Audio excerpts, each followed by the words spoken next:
In 1997, Sonic Team and co-developers Traveler's Tales released Sonic Art to the public. Now, what is this game, you may be asking? And to be brutally honest, I can't exactly answer that question right. I guess at the time it was impressive because the visuals were lovely and it was on the new Saturn hardware, but in retrospective, this game was fucking weird. Don't get me wrong, I don't hate this game, nor do I think it's a bad game for the matter. It's just weird, and by weird I mean it's indescribable. It's hard to really review a game like this, let alone critique it, because it has such weird design choices that don't necessarily hinder the experience, but don't really add to it, and it seems like a mishmash of ideas and concepts, and to be honest, it was poorly executed, but enjoyable at the same time. Don't quote me on this, but I'm pretty sure Sonic Team only made Sonic R just to capitalize on the genre of racing, and to be honest, it was pretty big back then considering Mario Kart sold, well, millions to say the least.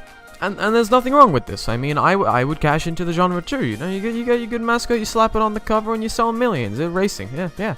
The only issue is that this game wasn't a critical success, and instead it took the lower route and didn't sell as well as they intended to say the least. Trust me, to anyone who's played this is nothing new. I mean, once you boot up the game, you can immediately tell that this game isn't winning any awards. So what is Sonic R? Well, it's a lighthearted and wacky Sonic racing game that attempts to capitalize on multiplayer fun and speed, while also simultaneously combining competitive elements. With Sonic's face on the cover. Now, this game is incredibly famous within the Sonic community. Like, outrageously famous within the Sonic community. And why is that, you may ask? If it's not the gameplay, you know, if it's not anything else, then what could be keeping this game kindled within the Sonic community? Well, to answer that question, it's the fucking music.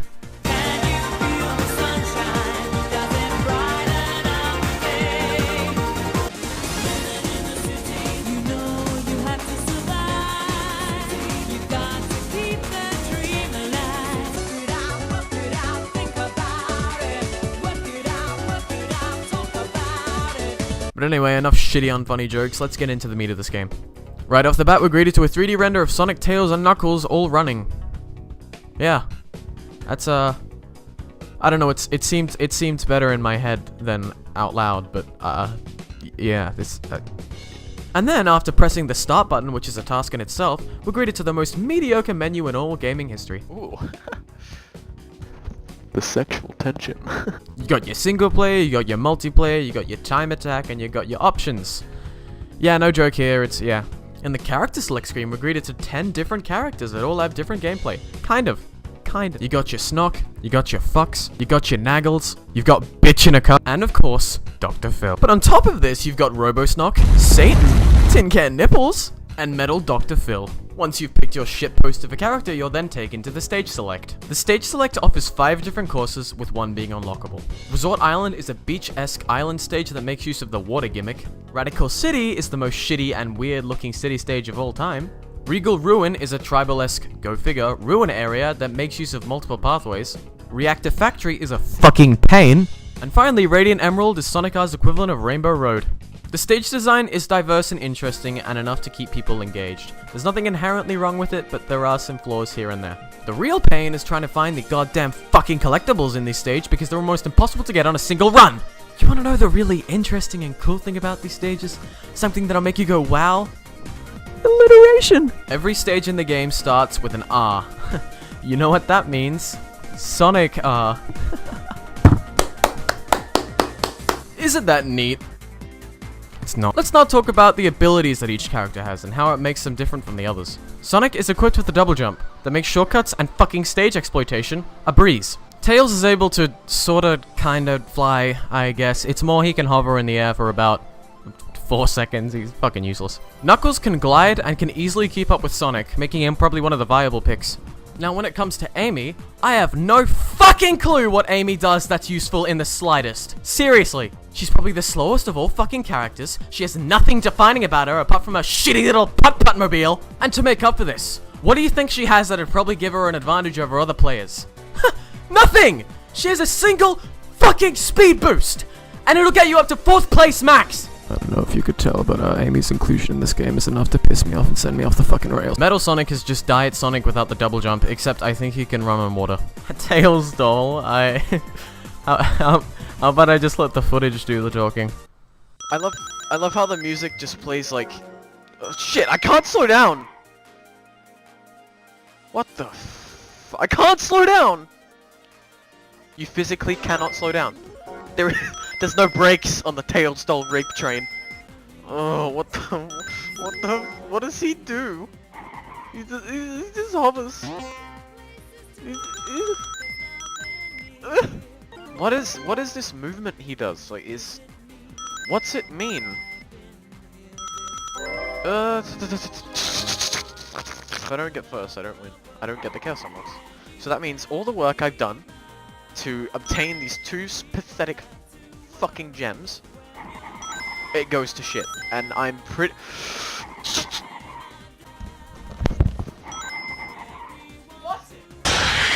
Every Sonic R player knows the curse of the tail stole. You know, I shat my pants as a kid, you shat your pants as a kid, which you probably just did again because of that segment, which I'm sorry by the way, but it was obligatory.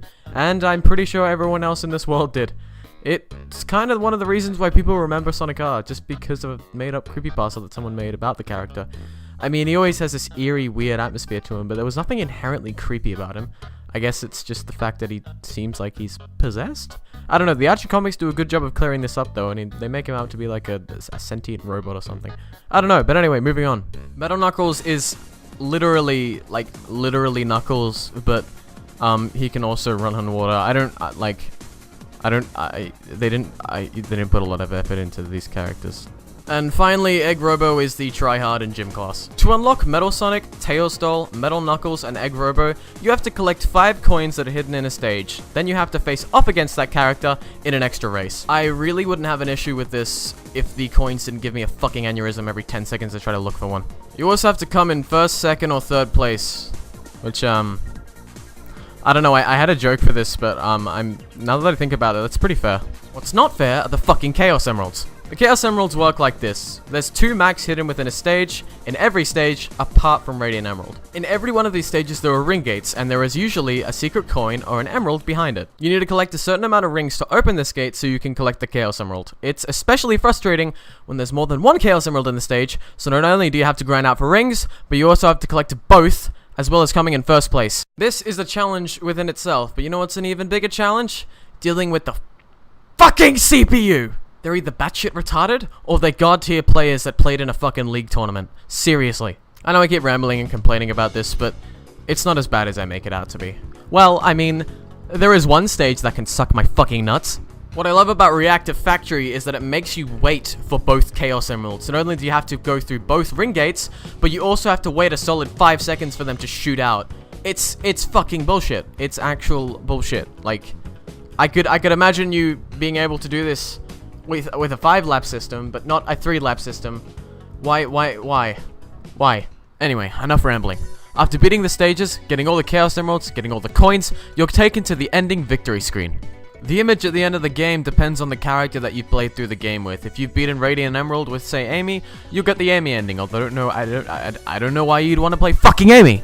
You can also make your life a little easier by playing Supersonic on Radiant Emerald. Supersonic is obtained by collecting all 7 Chaos Emeralds within the game, so good fucking luck. Also, once you beat the game, you can also play as Dr. Eggman. Eggman is probably as useless as Amy, but he doesn't piss me off as much because I don't know. He has a gun, and that's fucking more than Amy could ever wish for. Once you've beaten single player and there's nothing left to unlock, the rest of the fun lies in the multiplayer and the time attack. In time attack mode, you have normal race, which is normal race. There's reverse race, in which you have to complete a time trial backwards, which is actually really cool and fun now that I think about it. You have balloon mode, in which you have to traverse a stage to find 5 hidden balloons, which is, I mean, it's a good time waster, I'll give it that. And finally, you have tag mode, in which you have to traverse the course and tag 4 other races. For a sub-mode that isn't even considered the main mode of the game, there's a surprising amount of content in this. Time attack will always keep you wanting to come back for more, as it's chock full of good shit that you'll most likely love and have a blast through with friends, which leads me to my next part. This game has great multiplayer. Whether it's ironic fun or genuine fun, it's always fun with friends, no matter how many. I'm not saying this game supports 4 players, I just mean anyone can enjoy it. Unfortunately, I couldn't get any footage for the multiplayer, considering I only have 1 controller and my keyboard isn't compatible with the game, so instead I'm just going to use some footage online. That'll do, right? Yeah, credit in the description. So what are my overall thoughts of the game? And with everything considered, you know, the CPU, the collectibles, the general racing, the characters, the content in general, the multiplayer, I can successfully say that this game, it's not too bad. Sonic R has an unexplainable charm, and I can't pinpoint it. There's something about this game that I love, but there's also something about it I hate, and with all its flaws, I still can't bring myself to actively dislike this game. It's like it has some sort of weird effect on me. It's not inherently good, but it's nowhere near inherently bad. It feels like a lot of love and effort went into this game, but it was in all the wrong areas, or the weird areas. It didn't really matter. But what I can appreciate is the fact that the developers, Traveler's Tales, the Sonic team, they went to such large efforts to make this game as approachable, I guess is the word. I mean, it's hard to explain. Like, as I said, it's really hard to explain the effect this game has on me and everyone else, because it's just charm. It's charm and effort. The game is flawed, but there's charm and effort, and it's hard to disregard that in favors of flaws or criticism. This is a game I keep coming back to for more, and it's not because I necessarily like it, because I can look back and see that this was one of Sonic's first 3D games. This was the racing game that started it all. The Chains, the Sonic Riders series, you know, the second Sonic Drift game, I think, Sonic and All-Stars Racing, those sort of games. It sparked this, and upcoming Team Sonic Racing too. It sparked this, and I can't disregard it. You know, whether I'm coming back to speedrun or just play with friends, I always get a kick out of this game, and I wouldn't have it any other way. I like the fact that I can't exactly explain my love for this game, because it makes it mean more to me, if you will. And that's my thoughts on Sonic R. It's flawed, but it's so enjoyable. It hurts! You may have noticed that this game is fairly customizable too. You can switch between day and night cycles and stages, you can toggle difficulty, you can turn music off. It's actually really, really cool, and again, one of the reasons why I think this game has a lot of heart and effort put into it. It's accommodating the fans, it's accommodating the player, and that's something we don't get a lot of today, I've noticed. And I'm not talking about the Sonic franchise, I'm talking about the gaming industry as a whole. Sonic R has a charm that most games will probably never ever have in their lifetime. We were at a simpler time then, where heart mattered more than money in a sense. Obviously that's an extreme case, but you get my point. Now it's all about money and pleasing the demographics and doing the same thing over and over again. But Sonic R, it really did push the franchise in many directions. It did. Look at the Sonic racing games, you know, look at the direction that 3D Sonic has been put in, his movement. This game had a bigger impact than a lot of people make it out to have. So, overall thoughts?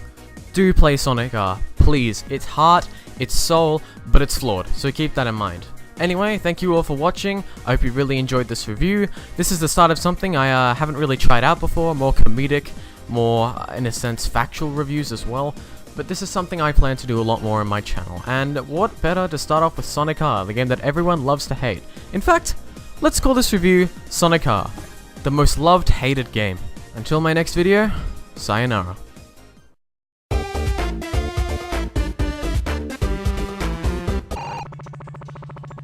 I'm gonna be hearing this for the entire race. Should keep it until you get hit by a Chegman. Cheg. I'll put an image on screen of what fucking Cheg is. Or you wanna... It's an inside joke within one of my friend groups, and like one day we just looked up Cheg on like one of the school computers, and it came up with this fucking monstrosity. Is the music even playing? Yeah, it's just... You just can't hear it over the fucking diarrhea. Shit.